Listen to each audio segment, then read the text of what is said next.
Dalawang kongresista mula Luzon ang posibleng nasa likod ng iligal na paggawaan ng peking sigarilyo sa Pampanga, kung saan pinagtatrabaho pero hindi umano pinasasahod ang mga manggagawa.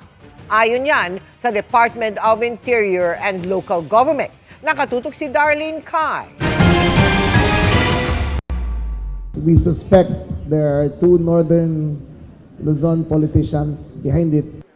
Yan ang isiniwalat ni Interior Secretary John Vic Remulla sa inspeksyon kanina sa umano'y iligal na paggawaan ng mga peking sigarilyo sa Barangay Panipuan, Mexico, Pampanga. Hawak na lang yung entire ecosystem ng illegal tobacco. Basta Luzon-based yung mga congressman eh. We are still investigating. Hindi ko mabibigay yung pangalan nila. Sila po yung mastermind or Yes. nagbigay ng permit? Sila ang mastermind, sila ang financier. Sinalakay ng mga otoridad ang compound na ito noong January 28 dahil nag-ooperate ng walang permit at gumagawa ng mga peking sigarilyo. Tumambad sa kanila ang kahon-kahong mga sigarilyo, raw materials, peking BIR stamps at mga makina sa paggawa ng mga sigarilyo. Inaresto ng mga pulis ang 6 na Chinese nationals na inabutan doon. Ito yung mga malalaking makinang ginagamit daw sa iligal na paggawa ng sigarilyo. Ayon sa DILG, sa isang araw umaabot sa 150 million pesos na halaga ng sigarilyo ang nagagawa rito kada araw. Ayon sa DILG, dumating sila bilang turista mula Marso hanggang Disyembre. Sa kanilang taya, nasa 4.5 billion pesos na halaga ng mga sigarilyo ang kanilang nagawa sa loob ng isang buwan. Tinukoy naman ng DILG ang incorporator ng warehouse bilang Samyang Global Corporation. Tukoy na raw ng PNP at kasama sa mga pagpapaliwanagi ng incorporator sa 3 Pilipino at 2 Korean nationals.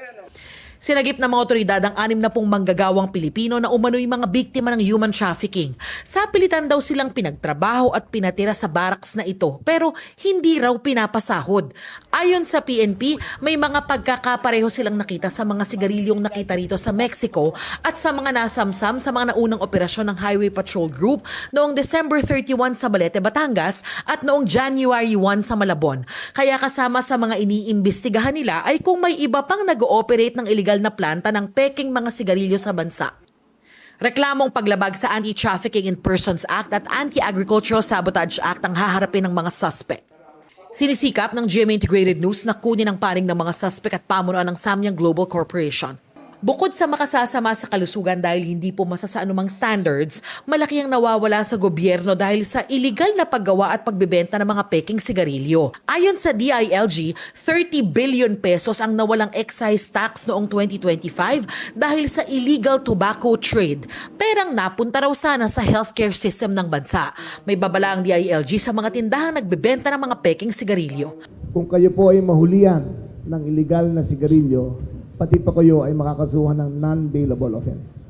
Para sa GMA Integrated News, Darlene Kai, nakatutok 24 oras.